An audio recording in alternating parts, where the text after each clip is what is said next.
Welcome to the show. Here's the question of the day. Should the federal government restrict certain people from having access to certain types of foods? I'm a highly libertarian-minded person, and I believe the answer to that question is a resounding yes. If you think that sounds Orwellian or anti-freedom, stay with me and I'll explain why I feel strongly that certain foods should be restricted from some people. I'm going to go out on a limb and say that as you hear my reasoning, you're going to agree with me. The Dr. Reality Vodcast with Dave Champion.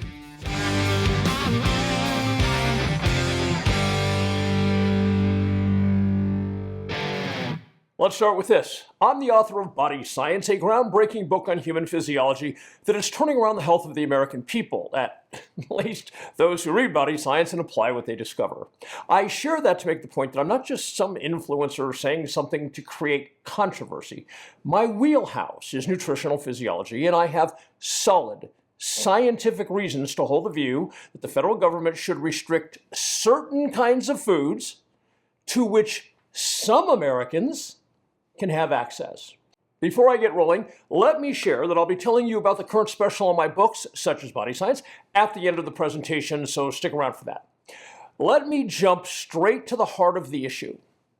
I'm only advocating restricting the food choices of people who are receiving taxpayer money to feed themselves or their family, and I'm only advocating those restrictions apply to when they're using taxpayer money to buy food.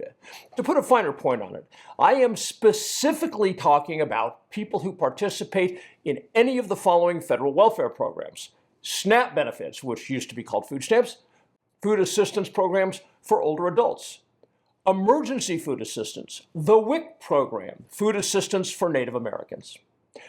Let me state a truth I'm confident is obvious to most everybody, at least it should be, I would think.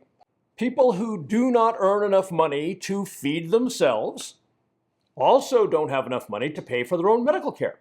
In other words, the same people who are on any of the aforementioned food assistance programs will also be on Medicaid or Medicare.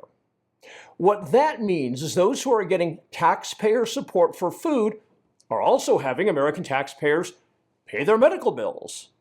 At this point, let me be clear that I am not advocating for or against government food assistance or medical care. Those are political questions, and this presentation is about just two things. First, nutritional science, not politics. And second, fiscal responsibility, which in my mind falls into the category of plain old common sense. I wish I could begin by telling you how bad the health problems are for those who receive food assistance. But I can't, because that research does not exist. It seems there is an establishment blackout on determining disease prevalence among those who receive food assistance. When I say there is an establishment blackout, I mean the government is intentionally blocking the data from getting to the public, which includes not being available to researchers. Why do I say there is an intentional blackout on the information? I say that because a person seeking food assistance must provide a Social Security number, as must a person who enrolls in Medicare or Medicaid. Further, the government knows every single food item a person purchases using a food support program like SNAP. And the government knows what diseases those same people are being treated for by Medicare or Medicaid. And to be clear, the data can be anonymized. A matching program can link a person's food assistance program purchases with the diseases for which that person is being treated through Medicare or Medicare. Once those two records are linked, the person's Social Security number can be substituted with a randomized number.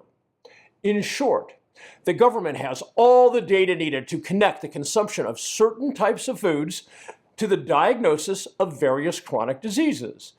Because what I'm describing is so simple for the government to do, one should reasonably question why it isn't being done. When I was in law enforcement, I worked almost exclusively in poor communities. Anyone who has spent time in those communities knows most people eat a ton of high carbohydrate foods. Much of it is ultra processed, chock full of chemicals, sugars, seed oils, and it is readily available everywhere from the grocery store to the gas station Quick Mart. If American taxpayers are footing the bill for much of the food consumed by food assistance recipients, shouldn't those footing the bill be able to see what their money is buying? A quick note before I continue. If you enjoy this kind of knowledge that you'll never get from any other source other than this channel, please take a moment to subscribe and then hit the like button so the algorithms show this content to more people. Also, for a limited time, you can get free shipping on any of my writings, including Body Science, as long as Income Tax Shattering the Myths is included in your order. Simply use the coupon code TARIFFS at checkout. I'll give you more information on Income Tax Shattering the Myths in a few minutes. Currently, ultra-processed foods are 62% of the diet of young Americans. That number is likely higher in households receiving food assistance. As the author of Body Science, I can tell you that high carbohydrate consumption is the root of the vast majority of chronic diseases in America. And as we already discussed, the same people who are on food assistance programs are also on Medicare or Medicaid. What I just shared with you about my time working in poor communities and seeing what they eat is anecdotal. But the government possesses the data that can show a connection between the consumption of certain kinds of foods and what chronic diseases those people have. Yet the government won't let the American people see that data. Before I share why I believe the government is keeping this data hidden from the very people who are footing the bill, let me share a simple truth with you. The U.S. government's food pyramid has precisely zero to do with human health. In fact, it's a prescription for illness. Since day one, its purpose has been to promote the agricultural industry. If you take the food pyramid and reverse the order of what you see there, you'll be exponentially healthier than following the government's nutritional advice. So then, why won't the government anonymize its data and let the people who are footing the bill see that data?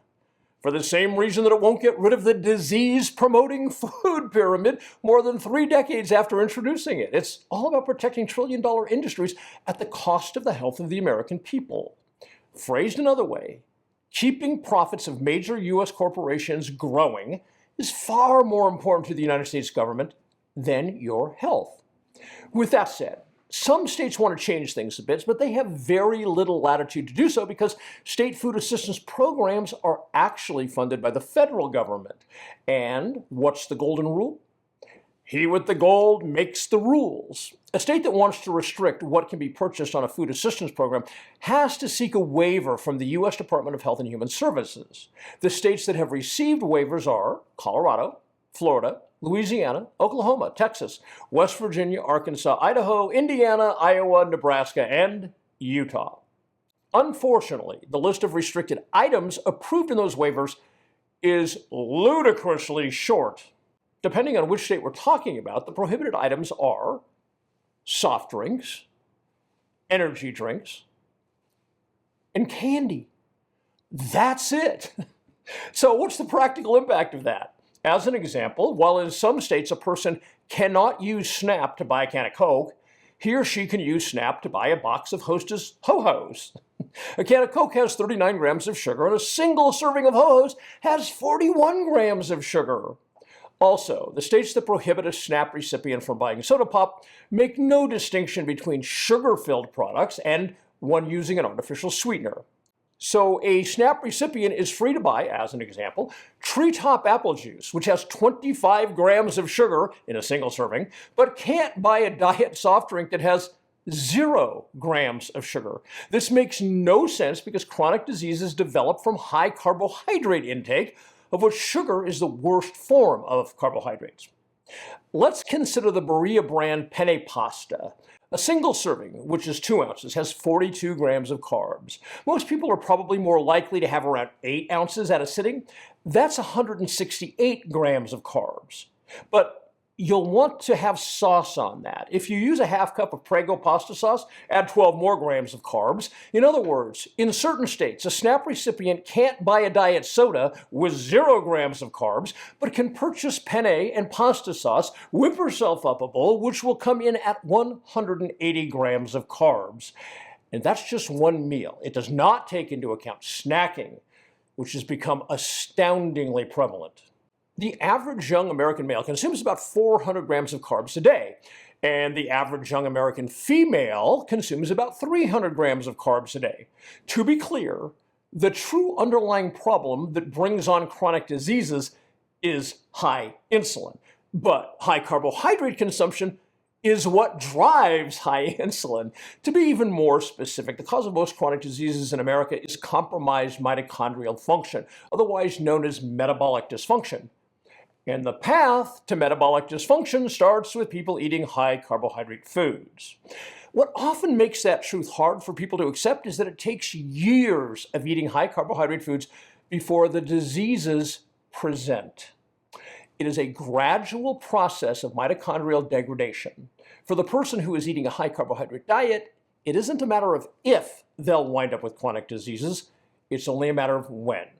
I discussed the carbohydrate-driven slow progression from health to the diseased state in detail in Body Science.